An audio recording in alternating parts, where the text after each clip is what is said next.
Persembahan dan perpuluhan dapat ditransfer melalui BCA 857 050 5000 atas nama GBI Musi Palam Indah atau scan barcode QR kode GBI Musi Palam Indah. Tuhan Yesus memberkati.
Shalom Bapak Ibu Saudara, puji nama Tuhan, apa kabar semuanya? Berjumpa kembali dengan kami di Menara Doa Online di hari ini dan saya percaya Tuhan terus memberkati kita. Biarlah kita minta sepanjang minggu ini Tuhan terus akan memberkati Bapak Ibu semuanya. Nah Bapak Ibu Saudara yang mengikuti secara online, siapkan hatinya untuk kita akan datang, kita akan berdoa terlebih dahulu. Kita minta biarlah Tuhan hadir, Tuhan terus akan melawat Bapak Ibu Saudara bersama-sama. Mari kita akan berdoa bersama-sama Bapak Ibu Saudara. Terima kasih ya Tuhan untuk kebaikan-Mu buat kami. Kami datang kembali bersama-sama berkumpul ya Tuhan. Di menara doa ya Tuhan. Kami percaya ya Tuhan. Banyak hal yang Tuhan sudah lakukan dalam hidup kami. Dan biarlah ya Tuhan sepanjang minggu ini. Tuhan lakukan lagi ya Tuhan. Biarlah Engkau bawa kami ya Tuhan. Untuk kami terus ya Tuhan ada di dalam Engkau. Bukakan ya Tuhan mata hati kami. Bukakan pikiran kami Roh Kudus. Bawa kami ya Tuhan. Terangi seluruh kehidupan kami ya Tuhan. Lewat doa, pujian dan penyembahan. Lewat kebenaran firman-Mu ya Tuhan. Biarlah kehidupan kami diubahkan. Kami yang sakit Tuhan Engkau sembuhkan secara khusus. Terima kasih Roh Kudus. Biarlah ya Tuhan Engkau bawa kami ya Tuhan. Untuk kami mengenal Tuhan secara pribadi. Di dalam nama Tuhan Yesus. Haleluya. Haleluya. Mari siapkan hati kita bersama-sama Bapak Saudara. Terima kasih Tuhan. Mataku tertuju padamu, segenap hidupku ku serahkan padamu.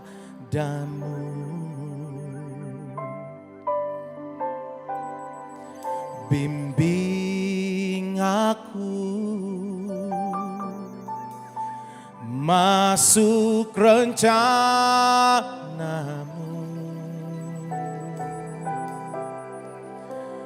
untuk membesarkan kerajaan-Mu.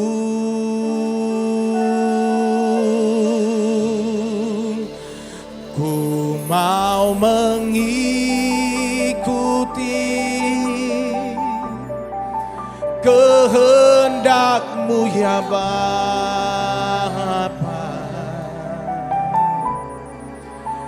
Ku mau selalu menyenangkan hati-Mu. Mari dari awal katakan.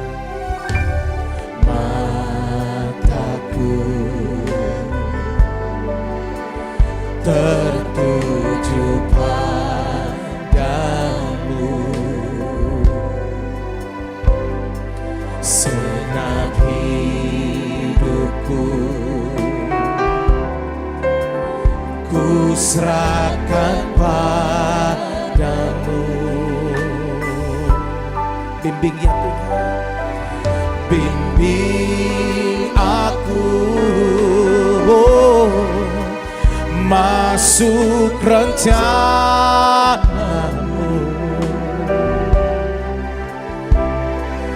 untuk membesarkan kerajaanmu. Sembah Dia, oh, ku mau mengikuti kehendak-Mu ya Bapa. Ku mau selalu menyenangkan hati-Mu. Ku mau mengikuti kehendak-Mu ya Bapa. Ku mau selalu menyenangkan hati-Mu. Ku mau mengikuti kehendak-Mu ya Bapa. Ku mau selalu menyenangkan hati-Mu. Mari datang sembah Dia Bapak Ibu Saudara. Oh, jamah ya Tuhan hati dan pikiran kami, Roh Kudus. Oh, bawa kami kepada kehendak-Mu dan rencana-Mu. Tuhan Yesus, terima kasih untuk anugerah-Mu. Terima kasih untuk tuntunan-Mu buat kami. Oh, kami mau mengikuti apa yang Tuhan mau dalam hidup kami. Oh,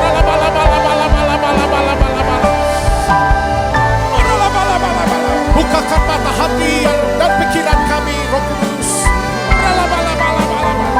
Luruskan jalan-jalan hidup kami. Oh, terima kasih, Roh Kudus. Tuntun kami ya Tuhan. Mari bersama-sama. Oh, angkat kedua tanganmu, sembah Dia. Oh, mau mengikuti kehendak-Mu ya Bapa. Ku mau selalu menyenangkan hati-Mu. Ku mau mengikuti kehendak-Mu ya Bapa. Ku mau selalu menyenangkan hati-Mu. Sekali lagi, oh Tuhan, ku mau mengikuti kehendak-Mu ya Bapa.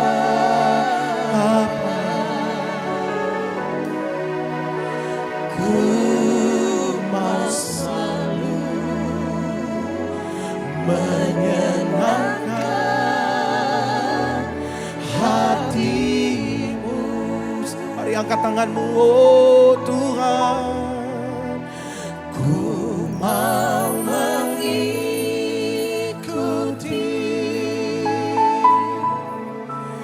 kehendak-Mu ya Bapa. Amin.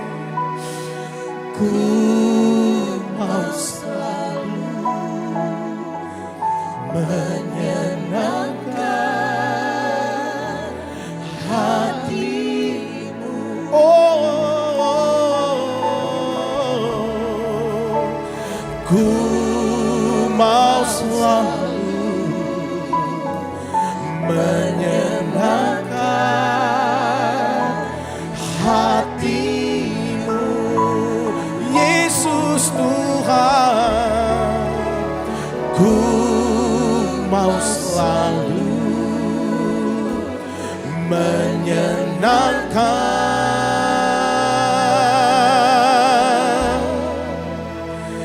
hatimu.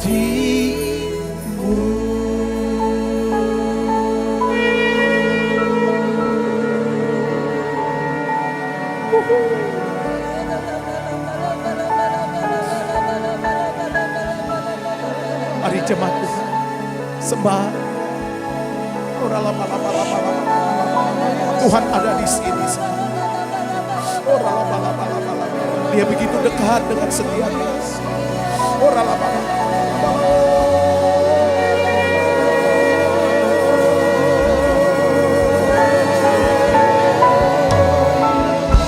Kami angkat hati kami, Tuhan. Menyembahmu di sini, Tuhan.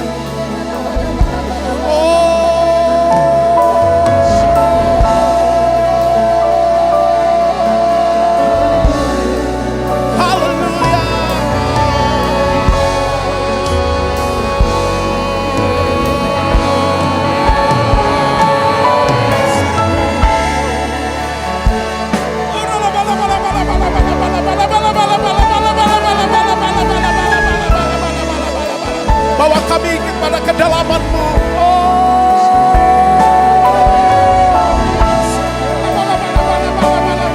Roh Kudus.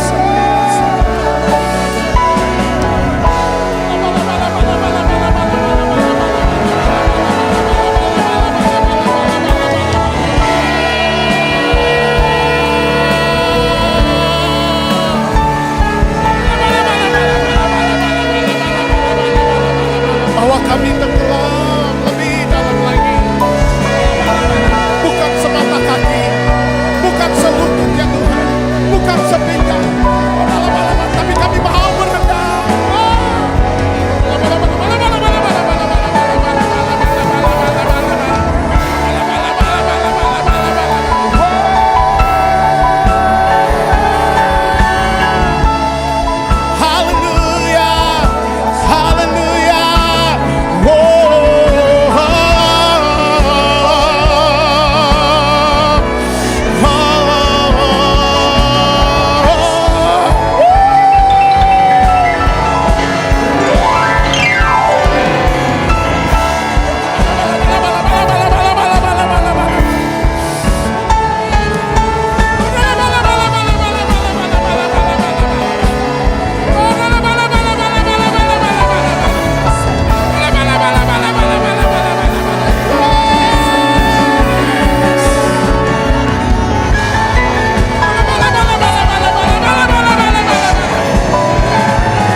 Mari berdoa, sembah Dia dalam berbahasa roh, Bapak Saudara.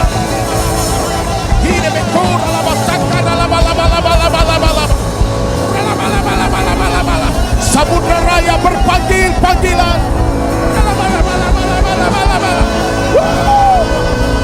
Kepada satu kedalaman penyembahan.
Rajaku yang duduk di tahta.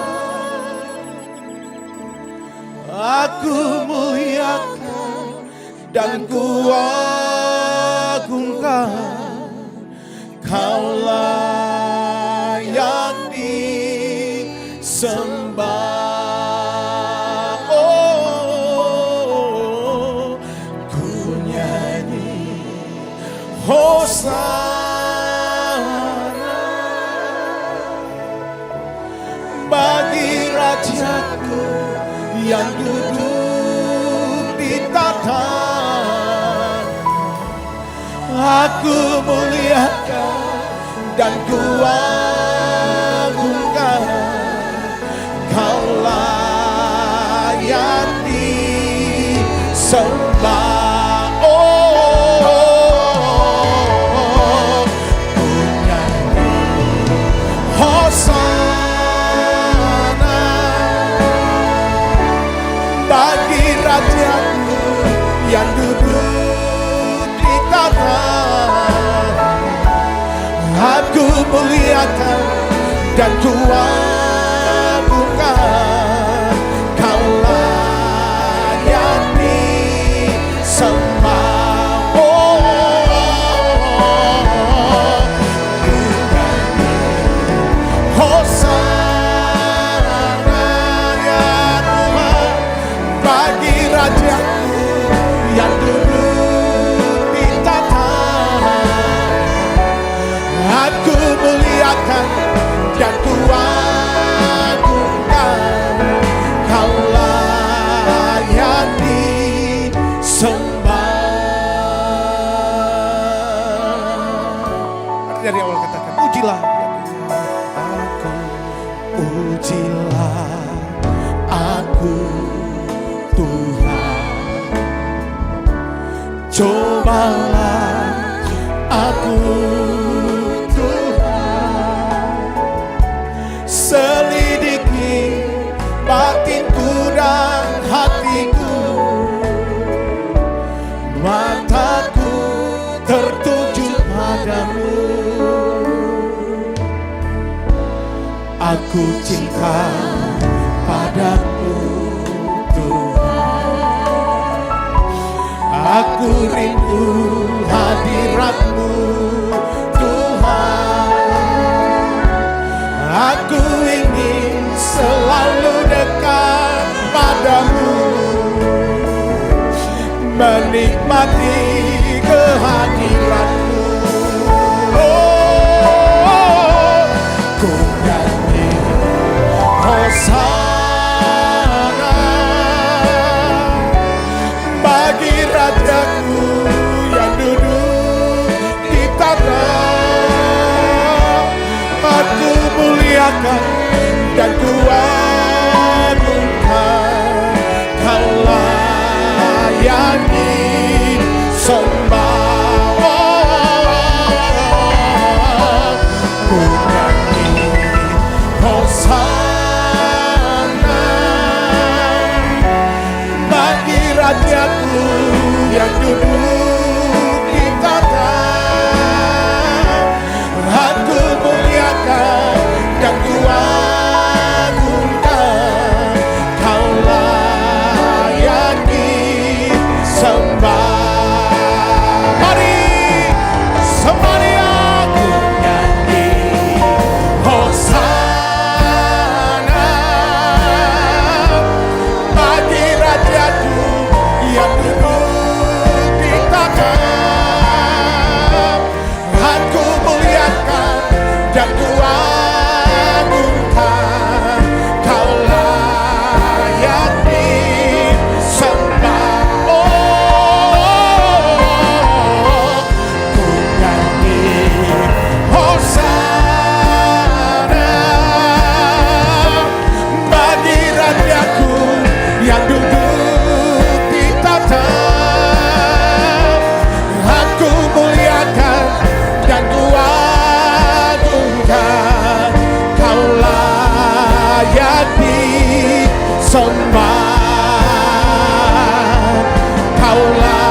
segala puji syukur bagimu.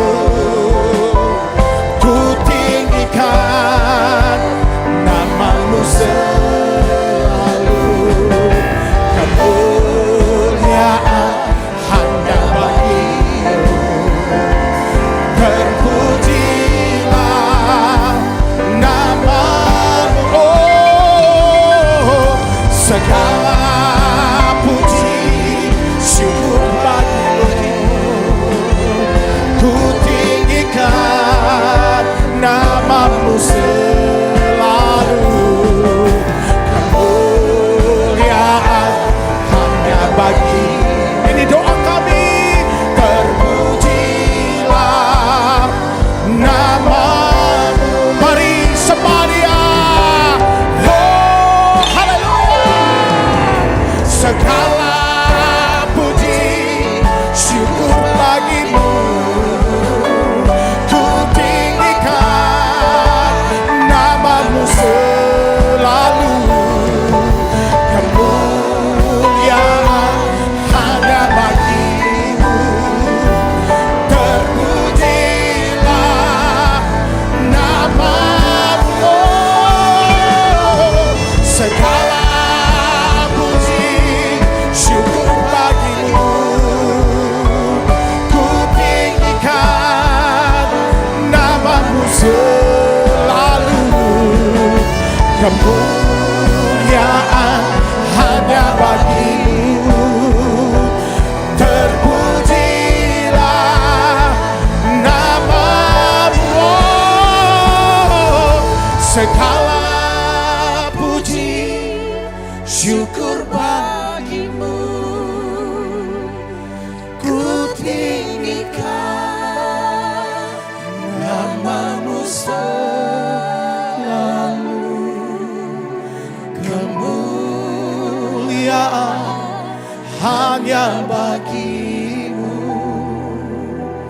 Terpujilah namamu, kemuliaan, kemuliaan hanya bagimu. Terpujilah namamu, kemuliaan, kemuliaan hanya bagimu. Terpujilah namamu.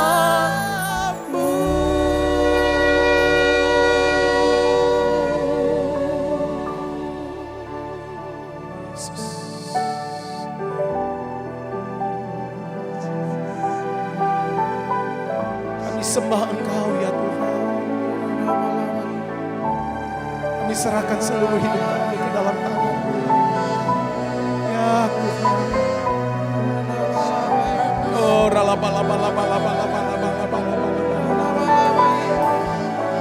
Oh, haleluya. Oh, sembah Dia. Oh,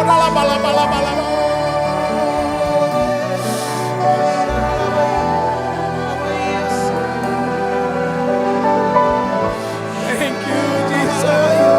Ya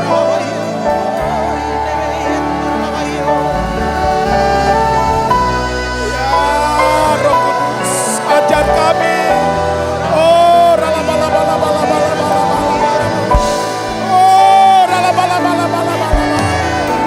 mari sembah Dia.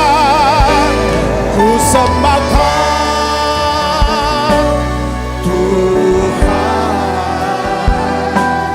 ku sembahkan Tuhan,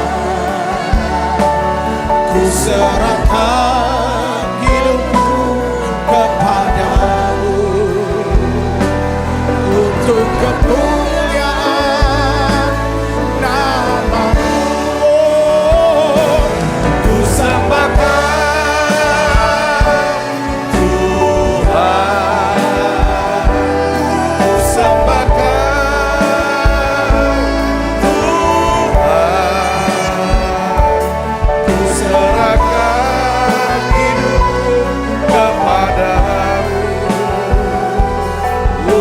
kemuliaan nama-Mu. Mari dari awal katakan, Bapakku persembahkan aku. Bapa, ku persembahkan tubuhku sebagai persembahan yang hidup, kudus, dan yang berkenan padamu, sebagai ibadah yang sejati. Sekali lagi katakan, Bapa, haleluya. Bapa, ku persembahkan tubuhku sebagai persembahan yang hidup, kudus, dan yang berkenan padamu, sebagai ibadah yang sejati. Haleluya. Ku sembah Kau Tuhan, ku sembah Kau Tuhan, ku serahkan hidupku kepadamu untuk kemuliaan nama-Mu. Buka suaranya. Ku sembah Kau Tuhan, ku sembah Kau Tuhan, ku serahkan hidupku kepadamu untuk kemuliaan nama-Mu. Ku sembah Kau Tuhan, ku sembah Kau Tuhan, ku serahkan hidupku kepadamu untuk kemuliaan nama-Mu. Tuhan, hari ini kami bersyukur, kami ucapkan banyak terima kasih untuk hadirat-Mu, untuk urapan kasih-Mu yang mengubahkan kami. Engkau berikan kami sukacita ya Tuhan. Terima kasih Tuhan, aku berdoa terus Tuhan untuk setiap anak-anak-Mu yang sakit.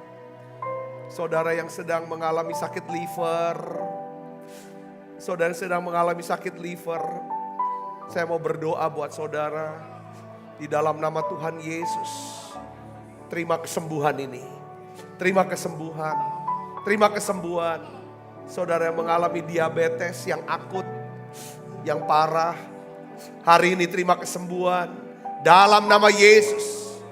Saya mengalami GERD, asam lambung, autoimun, terima kesembuhan dalam nama Yesus. Aku berdoa ya Tuhan, turunkan ya Tuhan kesembuhan. Apapun sakit penyakit anak-anak-Mu, mereka yang sakit kanker ya Tuhan, tumor, sembuhkan dengan cara yang ajaib ya Tuhan. Tuhan, anak-anak-Mu yang mengalami ya Tuhan penyumbatan ya Tuhan, dari pembuluh darah ke jantung, sakit jantung, Tuhan sembuhkan. Ginjal, Kau berikan ginjal yang baru Tuhan. Anak-anak yang mengalami pengeroposan dalam tulang ya Tuhan, berikan Tuhan mujizat-Mu ya Tuhan, mujizat kreatif ya Tuhan. Terima kasih Tuhan, terima kasih. Dan kami percaya ya Tuhan, hari ini Engkau akan berbicara secara khusus, secara pribadi buat tiap kami. Di dalam nama Yesus, urapi hamba-Mu untuk dapat menyampaikan pesan firman-Mu ini dalam bahasa yang sederhana dan mudah dimengerti. Dalam nama Yesus kami berdoa. Yang siap menerima firman, hati gembira, sama-sama katakan amin. Silakan kembali Ibu Bapak. Ya, shalom saudara.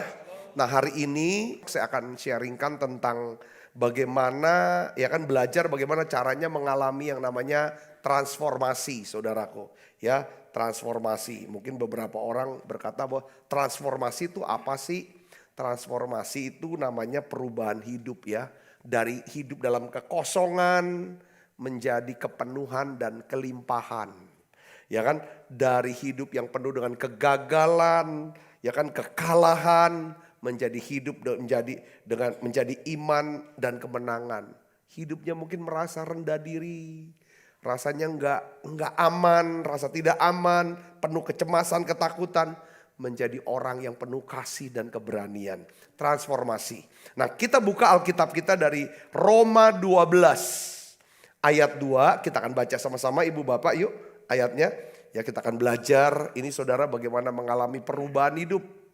Ya, tapi pertama-tama perubahan hidupnya secara rohani dulu ya. Kita baca 1, 2, 3.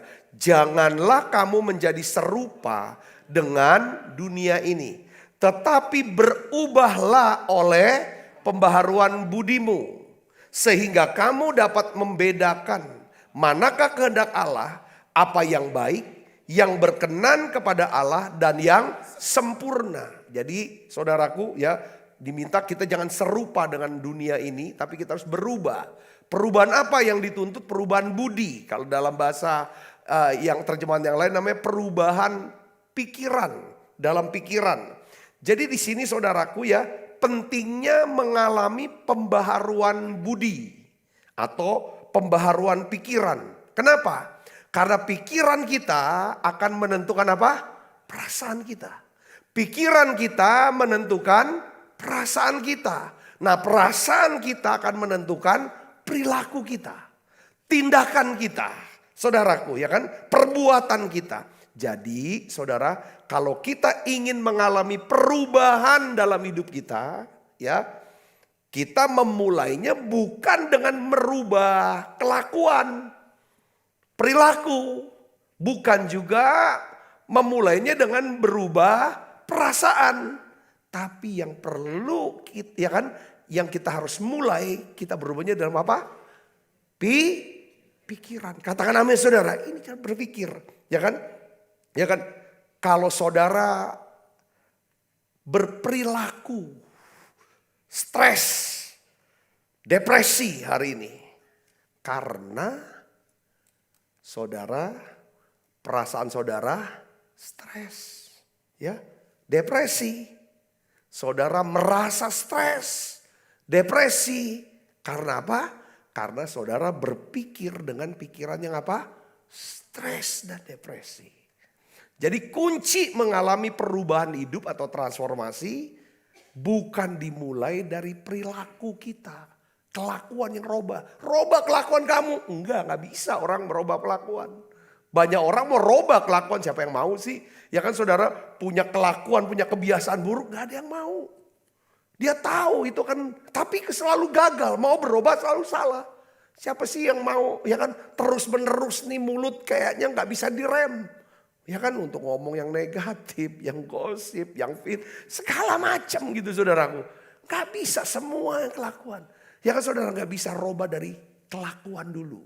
Saudara harus merubahnya dengan cara apa? Pembaharuan apa? Pikiran. Katakan amin. Yang dirobah pikiran, dirobah sudut pandangnya. Saya kasih contoh. Ini masih hangat kisah Simpson. Saudaraku. Jadi kita bisa bayangkan begini, seandainya ya Simpson menyadari, lalu dia mengubah pikirannya terhadap Delilah, ya kan, bahwa dia nih sedang berkencan dengan seseorang yang sangat berbahaya karena dari omongannya Delilah lu tuh punya rencana untuk melakukan apa? Pembunuhan kepada Simpson. Kalau dia bisa jernih berpikir, wah ini perempuan bahaya.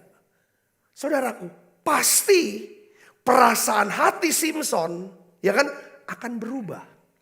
Dari seorang yang jatuh cinta sama Delilah menjadi seorang yang muak dengan Delilah. Betul gak saudaraku? Amin. Saudara kan bisa juga berubah kan perasaan saudara dari baik sama seseorang. Ketika kita tahu pikiran kita berubah, kita ngerti, kita tahu, dapat informasi. Jahat sekali dia punya rencana. Dari kita baik, kita jadi muak sama orang itu. Ketika kita punya perasaan muak dengan Simpson, muak dengan Delila, pasti dia punya kekuatan untuk apa? Menjauhi Delila. Katakan amin saudaraku. Nah ini yang, dan dampaknya apa? Pasti Simpson akan terluput dari malapetaka. Kata kuncinya dirubah di sini. Ya kan? Kalau kita bisa merubah cara kita berpikir, maka perasaan kita akan berubah. Ya, kalau perasaan kita berubah, maka kelakuan kita, tindakan kita akan berubah. Ini prinsip Roma pasal 12 ayat 2. Saudara Kristus. Ya, jadi Jadi untuk bisa mengalami yang namanya perubahan, Saudara Kristus ya kan, saya percaya bahwa kita ini harus yang namanya dekat dengan Tuhan. Saya mau berkatakan begini, semakin kita jauh ya dari Tuhan, dari hadirat Tuhan, ya kan, maka semakin banyak hal-hal salah dan masalah yang timbul dalam hidup kita. Amin saudaraku. Makin saudara jauh dari Tuhan, dari hadirat Tuhan. Ya jauh, gimana sih ukuran jauh ya? Kayaknya untuk doa mungkin masih doa, tapi udah nggak kena. Kayaknya kok nggak ada tuh, kayaknya gimana ya? Rasanya doa tuh cuma jatuh aja ke bawah kata-katanya atau mental ke bawah. Dan kita ngerasanya doa tuh ngomong sendirian, kayaknya nggak ada kena gitu. Saudara, itu tanda kita jauh.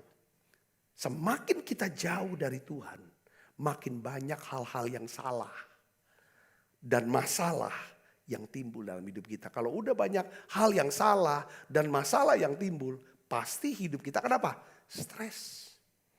Makin naik. Ya kan? Kenapa saudaraku? Karena kita tidak melibatkan Tuhan. Kita mau hidup menurut kehendak kita. Katakan amin. Sebaliknya, kalau saudara dan saya dekat dengan Tuhan, maka kita akan diubah semakin serupa dengan Tuhan. Katakan amin saudaraku. Ya di Alkitab banyak cerita ya saudara. Setiap orang yang mengalami perjumpaan dengan Tuhan dan dekat sama Tuhan, pasti hidupnya berubah. Pasti orang itu diubahkan. Paulus saudaraku, dia diubahkan secara luar biasa. Paulus ini seorang teroris. Saudaraku, ya kan? Dia penganiaya, pembunuh, mengintimidasi daripada orang-orang Kristen saudara. Ketika dia mengalami perjumpaan dengan Tuhan. Apa yang terjadi saudara? Paulus menjadi seorang rasul kasih. Dia bisa menulis tentang definisi kasih yang luar biasa di 1 Korintus 13. Wow, pengertiannya, pewahyuan tentang kasih itu belum pernah terungkap sebelumnya. Tapi dia bisa tulis. Orang yang keras, yang kasar, pembunuh, bisa dirubah. Saudara, karena dia mengalami perjumpaan dengan Tuhan dan dekat dengan Tuhan. Amin. Di perjanjian lama kita kenal dengan seorang yang bernama Yesaya. Yesaya ini kalau kita tahu bahwa ini orang stres, orang depresi. Saudaraku, ya kan, ketika dia mengalami perjumpaan dengan Tuhan. Saudara baca aja. Sebelum dia mengalami perjumpaan dengan Tuhan, walaupun dia seorang nabi, pasal pertama sampai pasal 6, itu kata-katanya tuh keras banget. Pang, pang, pang, pang. Ketika dia ketemu dengan Tuhan, mengalami perjumpaan dengan Tuhan, apa yang terjadi saudara? Dia menjadi seorang nabi, saudaraku, yang memberikan nubuatan yang luar biasa, nabi yang berani. Kenapa saudara? Dia mengalami perjumpaan dengan Tuhan. Saya berdoa saudaraku, ya lewat ya kan dalam 1-2 hari ini, kira-kira ini akan menginspirasi setiap kita bahwa kita perlu dekat sama Tuhan. Kalau saudara sudah merasa dekat, lebih dekat lagi sama Tuhan, lebih kenal lagi. Untuk bisa dekat sama Tuhan adalah apa? Kita ngerti firman-Nya, lebih ngerti, lebih terbuka. Ya kan satu teman berkata bahwa Pak, selama ini aku tuh baca kisah Simpson yang aku tahu cuma itulah. Hanya seperti itulah Simpson dan Delila saja. Tapi rupanya kita bisa dibukain, diajarin sama Tuhan. Itulah yang namanya makin dekat adalah kita makin dalam, makin ngerti akan apa yang Tuhan maksudkan di di dalam Alkitab ini. Katakan amin saudara. Dan kita bisa meresapinya. Kita mengerti ini. Ini akan akhirnya apa? Pikiran kita terbuka dan diubahkan. Kalau pikiran kita diubahkan, perasaan kita akan berubah. Kalau pikiran kita terus, saya kan bilang, isi terus pikiran dengan firman, dengar terus firman. Dengar baik saudara, ketika diisi disimpan, firman ini yang membuat Roh Kudus bekerja mendatangkan damai, sejahtera dan sukacita di hati. Amin saudaraku. Kita lihat lagi Musa. Musa seorang saudaraku yang dia diubah Tuhan. Bukan cuman saudaraku secara rohani tapi juga secara fisik ya. Dia berjumpa dengan Tuhan 40 hari di atas gunung bersama dengan Tuhan. Pas dia turun saudara apa yang terjadi? Musa mengalami transformasi. Yaitu apa? Wajahnya bersinar. Sampai mukanya harus ditutup karena silo. Luar biasa. Bukan cuman yang di dalam berubah. Tetapi juga fisiknya berubah. Saya percaya bahwa setiap kita ingin dekat sama Tuhan. Katakan amin. Saudara pasti ingin dekat sama Tuhan. Katakan amin. Karena seperti Alkitab katakan, hanya dekat Allah saja aku tenang. Katakan amin saudaraku. Ya kan? Hanya dekat Allah saja aku tenang. Jadi ukuran ketenangan kita itu kan adalah kita bisa cek. Apakah kita dekat atau jauh dari Tuhan. Amin saudaraku. Tetapi setiap kita memang mau dekat sama Tuhan. Tapi Alkitab menjelaskan ya kan kepada kita semuanya ini memiliki kecenderungan ya kan seperti domba yang mudah sekali tersesat. Kita ini seperti domba saudaraku yang suka mengambil jalan sendiri, cara sendiri. Itu yang dosa itu mengambil jalan sendiri, itu dosa namanya saudaraku. Itulah saudara, selalu ingat karena kalau Tuhan ngomong ini lurus, kita maunya belok kiri. Tuhan suruh bilang belok kanan, kita maunya lurus. Ini sudah kecenderungan daripada kita sehingga akhirnya apa? Kita bisa jauh dari Tuhan. Saya pernah kasih gambaran saudara waktu kita masih kecil. Terus saudara masih punya anak kecil gak? Ya kan? Anak kecil kita waktu kita umur 3 tahun atau 4 tahun atau 5 tahun atau 6 tahun. Masih kecil. Ya kan? Kalau kita bawa dia ke mall di kerumunan orang banyak. Jangan coba lepasin tangan dia. Kalau kita lepasin cenderung dia akan jauh dari kita. Dia akan bisa hilang. Betul saudara? Itu kecenderungan manusia. Dia kan kita cenderung bisa jauh dari mama kita.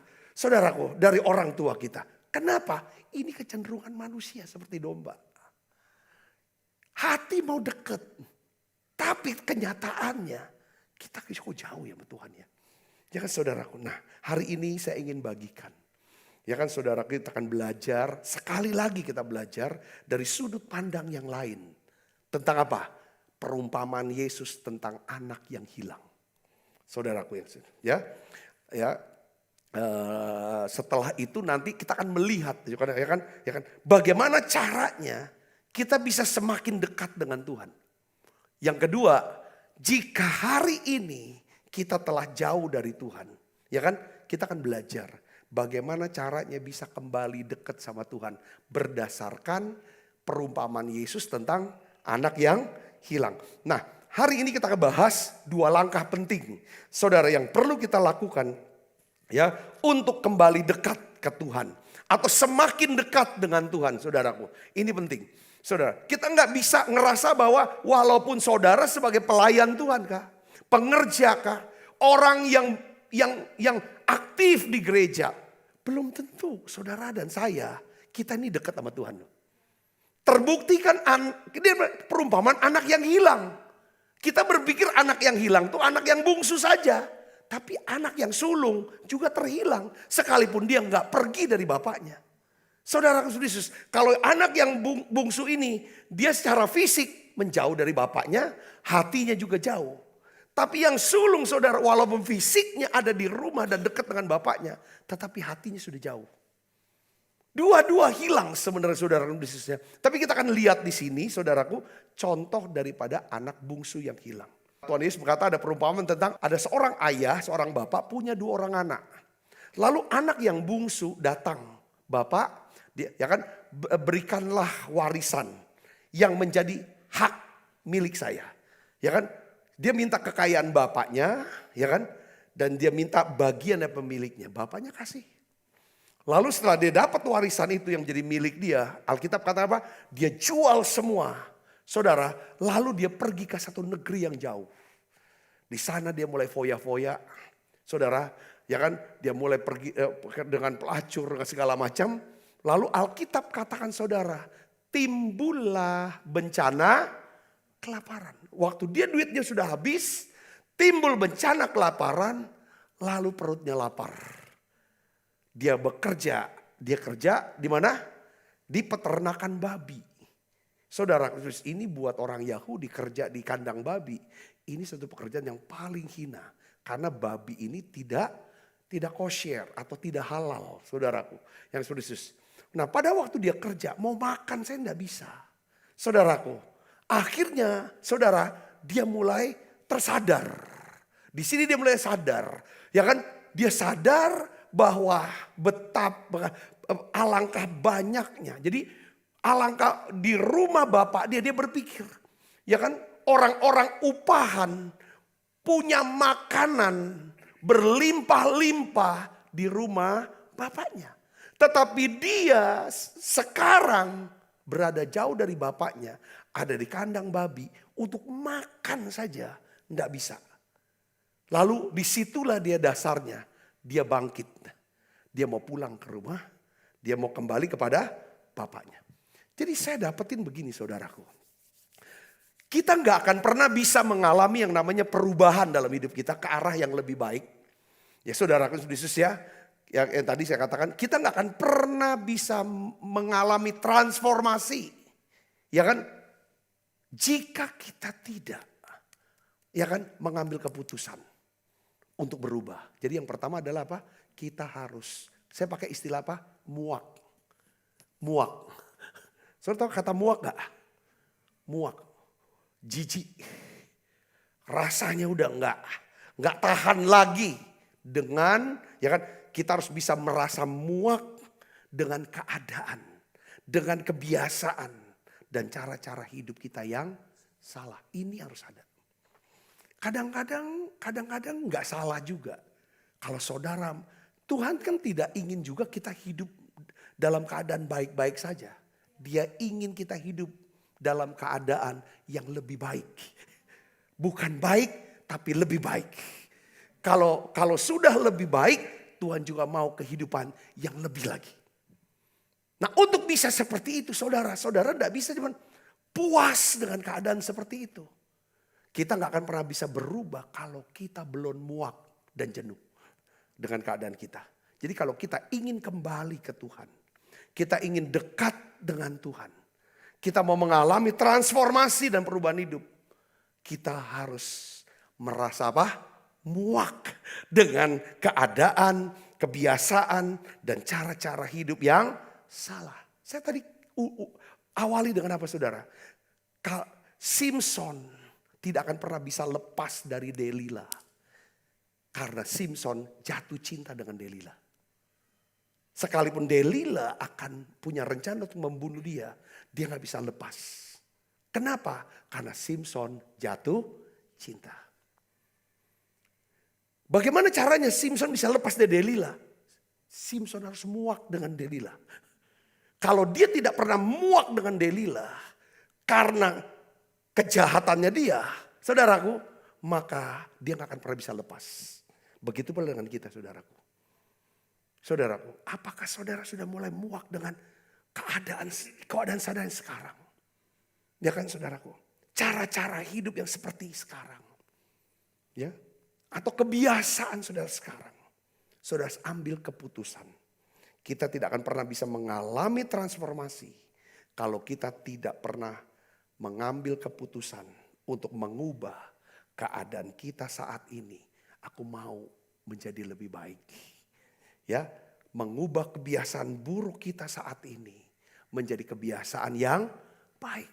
Mungkin saudara berkata, aku kebiasaannya baik-baik saja. Tuh saudara ambil keputusan. Harus tingkatkan dari kebiasaan yang baik menjadi kebiasaan yang lebih baik. Katakan amin saudaraku. cara hidup yang salah harus dirubah menjadi cara hidup yang benar. Nah, gimana caranya perubahan itu terjadi? Saya akan ulang lagi kata-kata ini. Perubahan besar dalam hidup kita itu dimulai dari apa? Langkah-langkah kecil yang kita lakukan setiap hari dengan motivasi yang kuat, kesatuan hati, disiplin diri, dan daya tahan yang kuat. Katakan amin. Katakan amin saudara. Itu dimulai. Saudara mulai. Saya mulai dengan langkah kecil. Seperti apa? Apakah kalau saudara mau mengalami perubahan, ya kan muah dengan keadaan, saudara ambil keputusan untuk mengambil langkah kecil. Langkah kecil apa? Kita sudah belajar. Tiap hari aku ambil keputusan untuk baca Alkitab.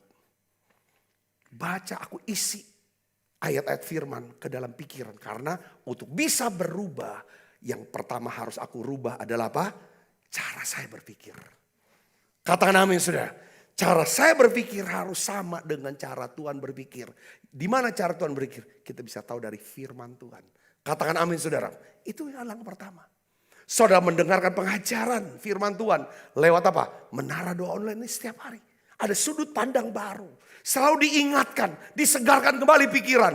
Perasaan saudara akan berubah. Nanti perilaku, kelakuan, tindakan akan berubah. Katakan amin saudara. Kalau tindakan kita berubah pasti hasilnya akan berubah. Amin saudaraku. Nah, saudaraku mulai dengan apa? Baca Alkitab. Doa, saudara berbahasa roh.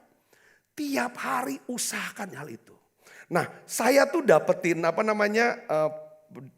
data gitu saudaraku. Saya sering kali berkata bacakan Mazmur 81 ayat 11. Saudara masih ingat gak? Bukalah mulutmu lebar-lebar. Maka aku Tuhan Allahmu, ya kan, yang membawa kamu keluar dari Mesir, akan membuatnya menjadi apa? Penuh.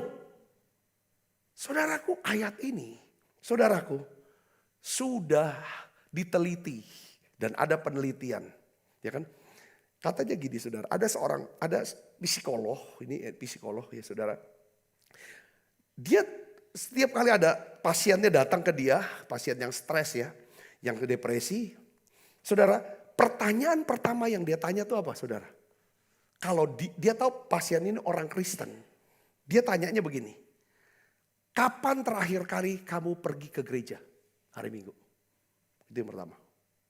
Yang kedua, dia kalau jawab, minggu kemarin saya datang ke gereja. Waktu kamu ada di gereja, kamu nyanyi apa enggak?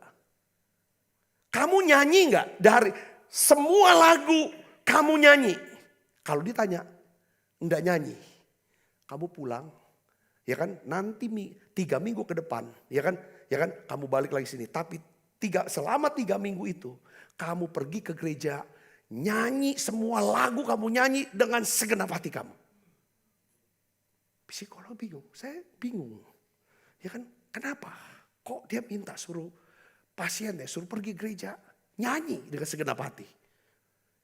Hayati kata-katanya. Segenap hati, segenap kekuatan, segenap akal budi, ya kan segala, ya kan, dengan segenap daripada ininya. Hatinya. Kenapa saudara? Rupanya ini ada penelitian yang ada di Swedia. Ini studi ilmiah saudaraku. Ini kebiasaan-kebiasaan ini yang perlu dibangun saudaraku, ya kan? Yang hasil risetnya begini saudara, katakan, ya kan? Gini. Orang-orang, ya kan, yang bernyanyi bersama-sama memuji Tuhan di gereja. Ya, saya bilang, ya kan? Maka nyanyi sama-sama di gereja itu manfaatnya pertama dia bilang tuh, ya kan? Pertama secara rohani imannya dikuatkan. Kedua secara emosional, ya kan? Secara emosional, ya kan? Itu akan buat emosinya tuh lebih stabil. Yang ketiga, itu bisa mendatangkan apa? Kesehatan secara fisik. Tiba-tiba terjadi kesembuhan. Itu sudah ada penelitian, itu di Swedia. Tetapi yang di Amerika saudara itu dikatakan dia buat penelitian begini. Orang yang nyanyi bareng-bareng di gereja. Ya, atau saudara misalnya di menara doa seperti ini, makanya pakai headset ya, pakai ini kan supaya nggak denger yang lain, cuman denger nyanyian pujian. Saudara ikut nyanyi bareng. Sama worship leader, sama singer, kita sama-sama. Ikut nyanyi bareng setiap hari. Dikatakan hasilnya ada, itu bermanfaat. Katanya, manfaatnya udah ada teliti saudaraku ya. Itu menurunkan tekanan darah tinggi. Menormalkan. Yang kedua, mengeluarkan hormon apa? Endorfin. Yang membuat seseorang merasa apa? Berbahagia ketika dia nyanyi. Ya. Yang berikutnya adalah itu memberikan ketenangan dan sukacita di hatinya. Rasa confident itu naik, percaya dirinya tuh naik, ya kan? Terus rasa kesepian, rasa kosong. Kalau orang yang nyanyi bareng di gereja itu hilang. Penuh rasanya di situ. Ya kan? Emosi-emosi negatif, stres, ya kan? Itu diganti dengan perasaan yang positif. Lalu yang terakhir saudara, ini katanya hasilnya gini gitu. Orang yang nyanyi sungguh-sungguh di gereja bareng-bareng, bukan sendirian ya. Bukan sendirian, enggak. Jadi dampak nyanyi bareng itu kuasanya lebih besar daripada nyanyi sendirian. Bukan nyanyi solo, tapi nyanyi bareng-bareng segereja nyanyi. Dia bilang gitu. Itu akan memperpanjang umur seorang. Saya ingin saudara panjang umur. Dan sehat. Sehatnya apa? Fisiknya, emosionalnya, mentalnya. Dan juga rohani pasti. Nah ini kebiasaan-kebiasaan kecil ini harus dibuat. Bagaimana Pak, saya kan gak bisa ke gereja. Karena kadang saudara bisa ikut nyanyi lewat menara doa online ini. Karena kita nyanyi rame-rame. Atau apapun saudaraku. Jadi poin yang saya mau ngomongin adalah begini saudaraku. Kita tidak akan pernah mengalami perubahan. Ya kan? Yang besar dalam hidup kita. Kalau kita tidak pernah melakukan langkah-langkah kecil. Yang mengerti katakan amin. Nah ini hal-hal ini hanya contoh saudaraku. Coba kita akan lihat di dalam Lukas 15 ayat 13 sampai 14. Kita baca sama-sama. Lalu lompat ke ayat 17. Kita baca. 1, 2, 3. Beberapa hari kemudian anak bungsu itu menjual seluruh bagiannya. Lalu pergi ke negeri yang jauh. Di sana ia memboroskan harta miliknya itu dengan hidup berfoya-foya. Setelah dihabiskannya semuanya, timbullah bencana kelaparan di dalam negeri itu. Dan ia pun mulai melarat. Ayat 17, baca yang keras. 1, 2, 3. Lalu ia menyadari keadaannya, katanya, betapa banyaknya orang upahan Bapakku yang berlimpah-limpah makanannya. Tetapi aku di sini mati kelaparan. Saudaraku, kita lihat di sini. Anak bungsu ini memulai perubahan hidupnya. Kembali dekat dengan bapaknya, yaitu pada waktu dia mulai menyadari, ya, menyadari dia merasa jenuh, dia merasa muak dengan keadaannya. Kok aku ada di di kandang babi, ya kan? Di rumah bapakku, dia bilang kan, betapa banyaknya orang upahan bapakku, ya kan? Yang berlimpah-limpah makanannya, tetapi aku di sini mati kelaparan. Saudaraku, inilah kalau pertama kita harus bisa menyadari, harus ada kesadaran, aku muak dengan keadaan ini. Aku muak dengan keadaan jauh dari Tuhan, capek aku jauh dari Tuhan. Gak tenang aku jauh dari Tuhan. Itu harus dimulai dari situ dulu. Saya mau kasih tahu begini saudaraku, ya. Saya melihat ya, itu Tuhan bukan jahat ya. Tuhan tuh gak pernah punya rencana jahat buat hidup kita. Tuhan selalu mengasihi kita dengan kasih yang kekal. Apapun keadaan kita, apapun yang kita, pokoknya dia tetap mengasihi kita. Nah, dengar baik saudaraku sini. Kadang kalau kita jauh dari hadirat Tuhan ya, karena kasihnya saudara, Tuhan kadang mengizinkan sedikit hujan itu turun dalam hidup kita. Sedikit hujan turun membasahi kita. Ya seperti gerimis, lama-lama turun air. Kita sadar, kok mulai basah ya. Lalu kita lihat rumah kita mulai bocor ya. Saudara ngerti arti saya? Kok tiba-tiba kok mobil rusak, harus pergi bengkel, keluar duit, lagi tanggung bulan pula. sekian ratus ribu, sekian juta. Tiba-tiba kok anak bisa jatuh. Pergi ke dokter dijahit. Itu hujan gerimis tuh. Saudaraku. Tapi kalau kita nggak sadari. Ya kan. Kita tidak sadari. Bahwa kita nih masih tetap jauh dari Tuhan. Biasanya Tuhan izinkan yang namanya apa? Bukan hujan lagi tapi apa? Badai datang hidup kita. Tiba-tiba kok kita kehilangan pekerjaan. Kok tiba-tiba dalam pekerjaan, dalam bisnis timbul masalah besar. Yang bikin kita jadi takut.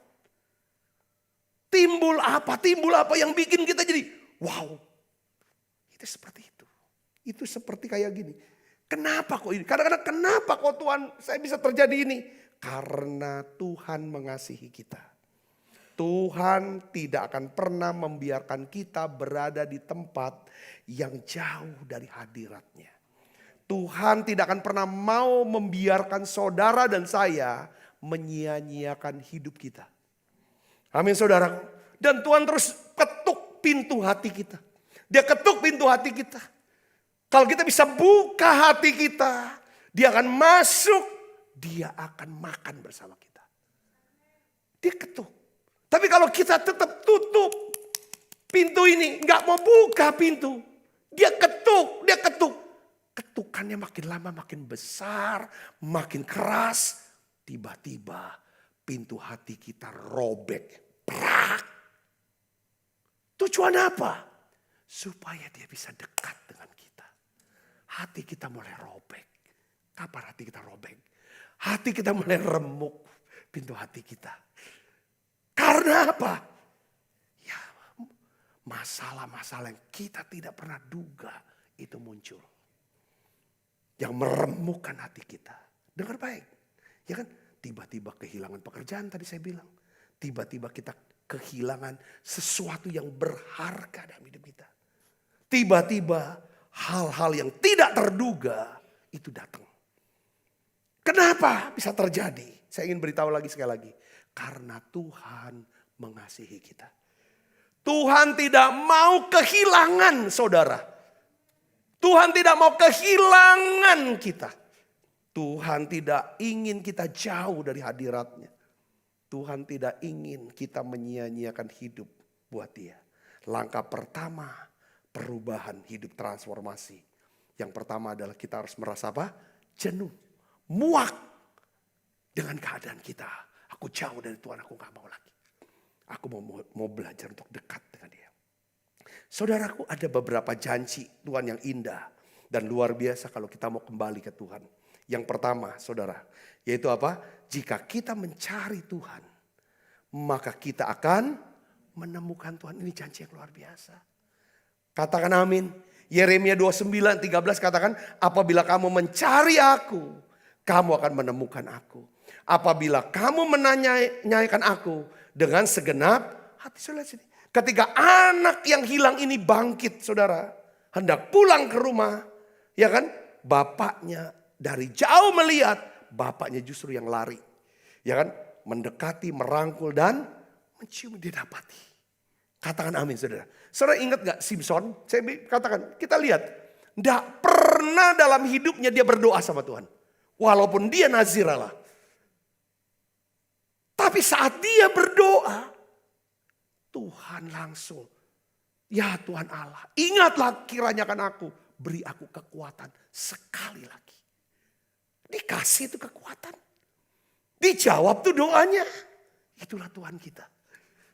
Katakan amin saudara. Kenapa kok Tuhan biarkan Simpson matanya dicungkil, tangannya dirantai, kerjanya cuma muter saja. Karena Tuhan mau dekat dengan Simpson. Dia ingin dengar suara Simpson berseru kepada dia.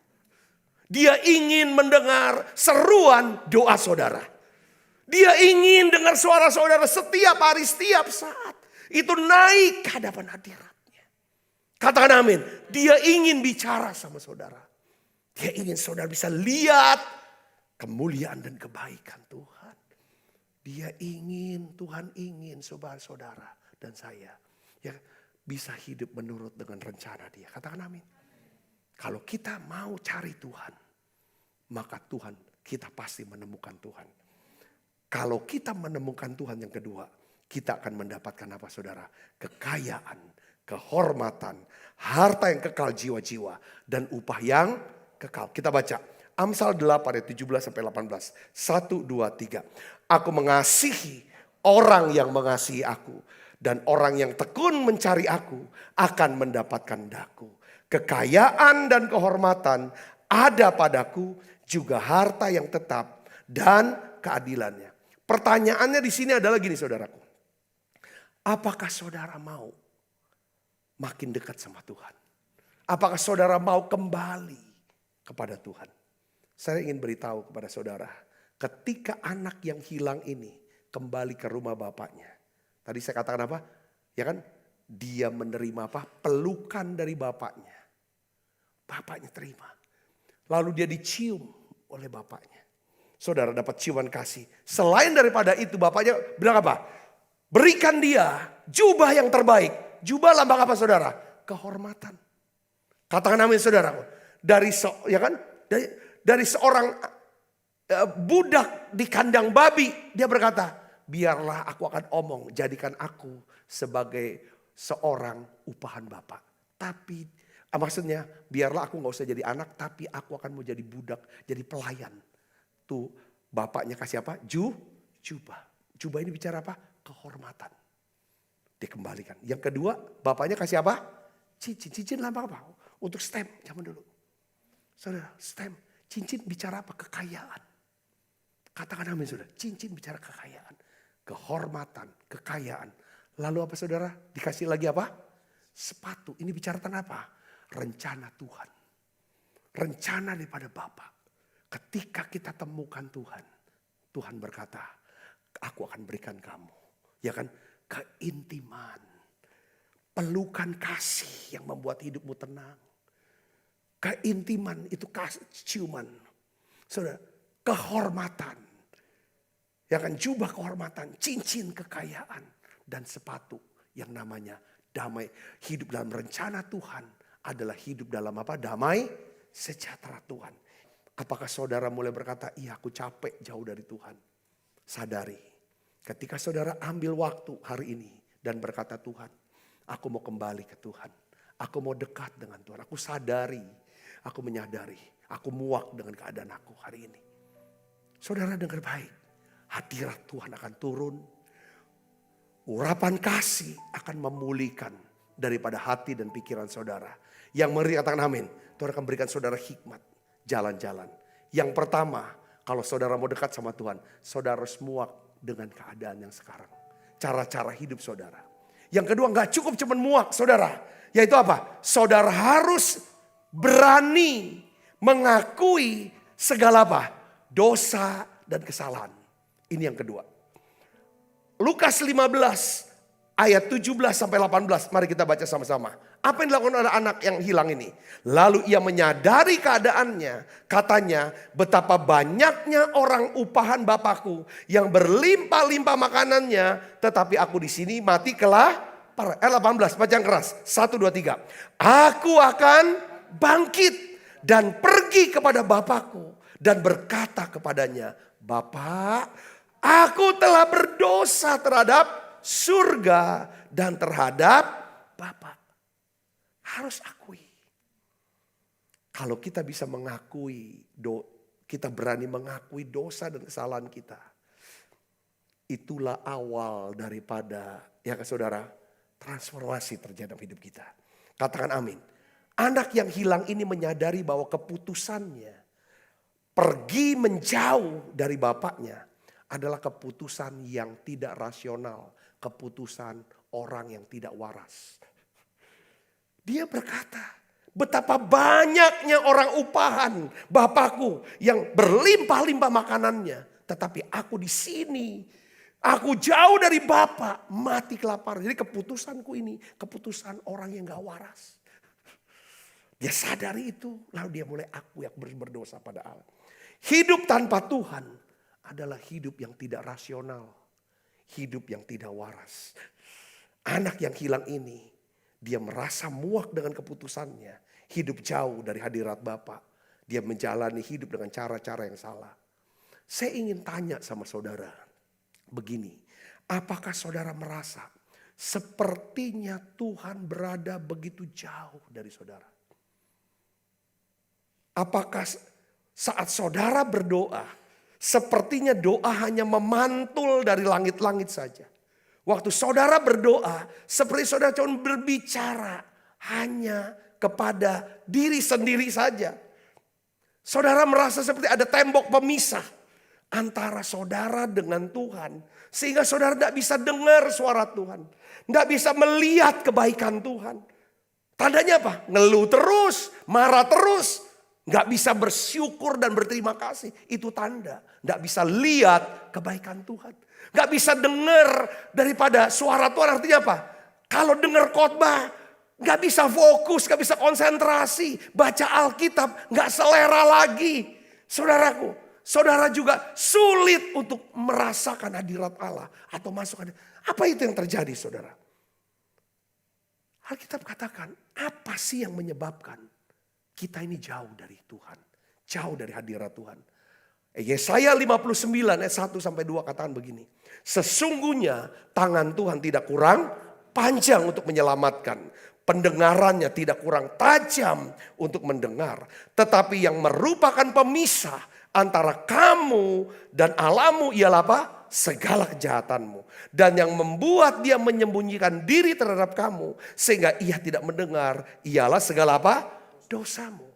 Saudara dan saya seringkali kita berpikir bahwa Tuhan itu sudah jauh dari kita. Seringkali Tuhan udah gak peduli lagi kita. Saya mau kasih tahu saudaraku. Tuhan tidak pernah meninggalkan kita. Ini firman kok yang katakan. Dan dia tidak akan pernah biarkan kita. Kenapa dia tidak pernah meninggalkan dan biarkan kita? Apapun keadaan kita. Karena Tuhan mengasihi kita. Dengan kasih yang kekal. Tetapi kalau kita merasa, ya kan, kok kita ini jauh dari Tuhan. Tuhan tuh jauh dari kita. Itu disebabkan karena apa? Karena kitanya telah menjauh dari Tuhan. Bukan Tuhannya jauh dari kita. Kitanya yang menjauh dari Tuhan. Makanya kamu sudah meninggalkan kasih yang semula. Kita yang meninggalkan saudaraku. Ya kan? Kapan kita menjauh dari Tuhan saudaraku? Ya kan? Ketika kita memberikan cinta kita. Ya kan? Kepada sesuatu yang lain selain Tuhan. Ketika kita mulai memberikan cinta kita, perhatian kita, prioritas kita, ya kan, kepada sesuatu yang lain selain Tuhan. Tuhan tidak lagi mendapatkan tempat yang pertama di hati kita. Ya, kita menjauh dari Tuhan karena kita telah menyembah sesuatu selain Tuhan. Hal itu namanya berhala kesia-siaan. Berhala itu bisa berupa hobi. Hobi saudaraku. Hobi. Ya. Yang kan berhala adalah sesuatu yang memisahkan kita dari Tuhan. Yang menjauhkan kita dari Tuhan itu berhala saudaraku. Sehingga membuat kita gak bisa lihat kebaikan Tuhan. Gak bisa dengar suara Tuhan. Dan kita tidak bisa merasakan hadirat Tuhan. Saudara, berhala itu bisa juga pekerjaan atau bisnis. Saudaraku. Ya atau semua yang saudara bisa bayangkan. Berhala sesuatu yang lebih kita cintai ketimbang Tuhan. Jadi perubahan hidup, transformasi itu terjadi. Pertama saat kita muak dengan keadaan kita. Cara hidup kita yang kedua adalah kita mau mengakui. Ya kan? Berani mengakui dosa dan kesalahan kita. Nah, gimana caranya kita mengakui segala dosa? Ini yang berat saudaraku. Ya kan? Daud pernah nulis di dalam kitab Mazmur ketika dia, saudara, jatuh di dalam dosa. Coba kita buka Alkitab kita, Mazmur 51 ini terkenal. Ayat 3 sampai 6. Kita baca sama-sama saudara. 1, 2, 3. Kasihanilah aku ya Allah. Menurut kasih setiamu. Hapuskanlah pelanggaranku. Menurut apa? Rahmatmu yang besar. Kemurahanmu yang besar. Rahmat itu mercy. Saudaraku, ya kan? Kemurahanmu yang besar. Bersihkanlah aku seluruhnya dari apa? Kesalahanku. Tahirkanlah aku dari dosaku. Sebab aku sendiri apa? Sadar akan pelanggaranku. Aku senantiasa bergumul dengan apa? Dosaku terhadap engkau. Terhadap engkau sajalah aku telah berdosa dan melakukan apa yang kau anggap jahat. Apa yang Tuhan anggap jahat, itulah kejahatan menurut Daud, menurut kita. Saudara, supaya ternyata engkau adil dalam putusanmu, bersih dalam penghukuman. Jadi cara mengakui dosa adalah, saudaraku, ya kan, kita akui kesalahan kita dan kita bilang aku berdosa kepadamu, bersalah padamu, dan aku membutuhkan kemurahan-Mu Tuhan, pengampunanmu, penyucianmu. Nah, perhatikan saudara, kalau kita berani mengakui dosa, kesalahan kita sama Tuhan. Ini loh Tuhan aku. Ya kan, ini keadaan, ini kelemahanku, ini kesalahan aku. Gimana respon Tuhan? Yesaya 1 ayat 18 menjelaskan apa respon Tuhan ketika saudara berani mengakui itu di hadapan Tuhan. Yesaya 1 ayat 18 katakan apa? Marilah baiklah kita berperkara, firman Tuhan. Sekalipun apa? Dosamu merah seperti kirmisi akan menjadi putih seperti salju. Sekalipun berwarna merah seperti kain kesumba akan menjadi putih seperti bulu domba. Ayat firman ini menjelaskan betapa besarnya kasih Tuhan, kemurahan Tuhan dalam hidup kita. Ya kan? Seberapapun besarnya dosa kita, kesalahan kita, kalau kita berani mengakuinya, maka Tuhan mengampuni dan menyucikan hidup kita. Katakan amin. Katakan amin. Nah, sebagai penutup saya ingin ajak saudara, ya kan, bagaimana kita terus pelihara kedekatan, bahkan bisa lebih dekat dengan Tuhan. Setelah kita muak dengan keadaan dan cara hidup yang salah ini. Ya kan, sehingga kita bisa menjauhkan diri dari situ, lari dari situ, dan kita mengejar hal-hal yang baik. Yang kedua adalah kita akui itu di hadapan Tuhan. Nah, ini Tuhan sudah bersihkan. Tuhan sudah pulihkan kita, sudah bersihkan. Ya kan, walaupun dosamu merah seperti, aku akan basuh, bersihkan. Seperti apa? Salju. Seperti bulu domba. Ya sudah sehat, udah bersih. Sekarang tiap hari kita harus cek. Kita harus buat yang namanya general check up. Spiritual general check up. Kenapa kita perlu check up kesehatan fisik kita? Supaya kita bisa mendeteksi. Kalau ada apa-apa, kita bisa tahu lebih dini, lebih dulu, cepat diatasin. Katakan amin saudara, supaya enggak makin besar. Gitu juga dengan kesehatan rohani kita. Saudara dan saya harus check up. Ya kan, supaya kebiasaan buruk, dosa tidak menggerogoti dan menghancurkan hidup kita. Gimana caranya check up? Saudara, check upnya caranya gini, kalau ini kan ambil darah salah satunya kan, dokter cek lidah kita gitu kan. Saudara mulai check upnya dari leher sampai ke atas secara rohani. Yaitu apa? Lihat lidah kita, lihat cara kita memandang, cara kita mendengar, gimana pemikiran kita. Katakan amin. Itu cek. Saudara, check upnya seperti itu. Ya kan? Paulus di dalam 2 Korintus 13:5 dikatakan, ujilah dirimu. Apakah kamu tetap tegak di dalam iman? Saya ini masih percaya gak sama Tuhan ya? Masih tegak gak dalam iman ya? Karena saya tidak akan mungkin bisa berkenan pada Tuhan. Dan Tuhan mau mendengar doaku. Kalau aku tidak ada iman. Apakah aku masih berdiri tegak dalam iman? Selidikilah dirimu. Apakah kamu tidak yakin akan dirimu bahwa Kristus Yesus ada di dalam diri kamu? Pastikan. Pertama, saudara berdiri tegak dalam iman. Yang kedua, pastikan saudara tahu bahwa Kristus Yesus ada dalam hidup saudara. Hati saudara, katakan amin saudara.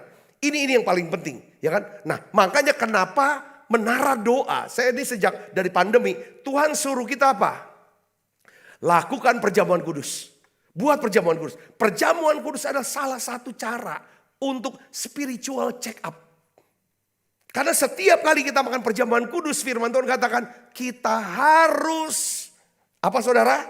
Menguji diri kita sendiri sebelum kita makan dan minum. Katakan amin. Apakah motivasiku aku mengasihi Tuhan? Apakah hidupku aku mengasihi Tuhan? Apakah ada kasih dengan sesamaku? Aku masih percaya dengan Dia. Yang ngerti katakan amin. saya sudah selesai.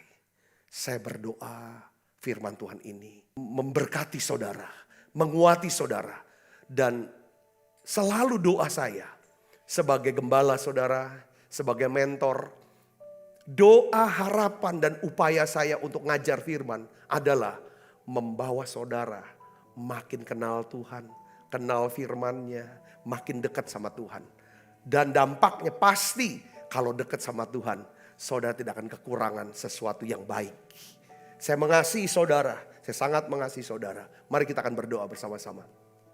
Bapa, dalam nama Tuhan Yesus, aku mengasihi umat-Mu, anak-anak-Mu, jemaat-Mu ini Tuhan. Anak-anakku secara rohani Tuhan. Kalau hati kami sudah mulai menjauh dari Tuhan. Karena ada berhala-berhala kesia-siaan yang memisahkan antara kami dengan Engkau Tuhan. Kami mulai mencintai sesuatu lebih daripada Tuhan. Hari ini kami mohon ampuni ya Tuhan. Kami sudah muak dengan keadaan jauh dari Tuhan. Sebab kami mengerti hanya dekat Allah saja aku tenang. Tuhan, ampuni dosa dan salah kami Tuhan. Basuh kami dengan kuasa darah-Mu ya Tuhan. Biarlah hari ini Tuhan bawa kami untuk bisa melihat kebaikan-Mu. Sehingga mulut kami penuh dengan nyanyian, pujian dan ucapan syukur. Biarlah ya Tuhan telinga kami bisa mendengar suara-Mu. Sehingga ya Tuhan iman kami makin bertumbuh. Pengharapan kami makin kuat. Kasih kami makin besar. Tuhan, biarlah permudah setiap kami masuk dalam hadirat-Mu ya Tuhan. Terima kasih Tuhan, terima kasih. Tuhan memberkati setiap anak-anak-Mu. Apapun yang mereka kerjakan Tuhan buat berhasil. Terima kasih Tuhan untuk anak-anak-Mu yang sudah membawa persembahan persepuluhan. Persembahan khusus, persembahan syukur. Ya Tuhan, terima kasih Tuhan, terima kasih. Berkati mereka ya Tuhan. Buka tingkap langit, curahkan berkat-Mu sampai berkelimpahan. Terima kasih banyak Bapak. Hari ini Tuhan, kami mau ya Tuhan menguji diri kami ya Tuhan. Kami ingin melihat diri kami. Biarlah ya Tuhan, kami tetap teguh dalam iman. Dan kami yakin Yesus Kristus ada dalam hati kami. Tuhan Yesus, terima kasih. Biarlah ya Tuhan, sebentar kami akan makan perjamuan kudus. Biarlah Engkau hadir tengah-tengah kami. Dalam nama Yesus kami berdoa. Haleluya. Amin. Kita makan perjamuan kudus saudaraku. Dekat hati-Mu Bapa, dalam dekapan-Mu ku cinta Kau ya Bapa. Kaulah segalanya. Sebab apa yang telah kuteruskan kepadamu telah kuterima dari Tuhan. Yaitu bahwa Tuhan Yesus pada malam waktu ia diserahkan mengambil roti, angkat roti. Dan sudah itu mengucap syukur atasnya. Ia memecah-mecahkannya dan berkata, inilah tubuhku yang diserahkan bagi kamu. Perbuatlah ini menjadi peringatan akan aku. Saudaraku, bukankah roti tangan kita ada persoalan kita dengan tubuh Kristus? Mari kita makan dalam nama Saya.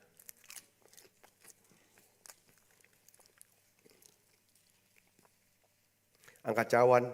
Demikian juga yang mengambil cawan sudah makan lo berkata, cawan ini perjanjian baru yang dimeteraikan darahku, perbuatlah ini setiap kali kamu meminumnya menjadi peringatan akan aku. Saudaraku, bukankah cawan perjanjian ini yang atasnya kita ucapkan syukur dan persoalan kita dengan darah Kristus. Mari kita minum dalam nama Yesus. Terima kasih Tuhan, terima kasih untuk anugerah-Mu, haleluya. Terima kasih Yesus, terima kasih Yesus, ku beri syukur hanya bagi-Mu, ya Allahku, ya Tuhanku. Terima kasih Yesus, terima kasih Yesus, oh, ku beri syukur hanya bagi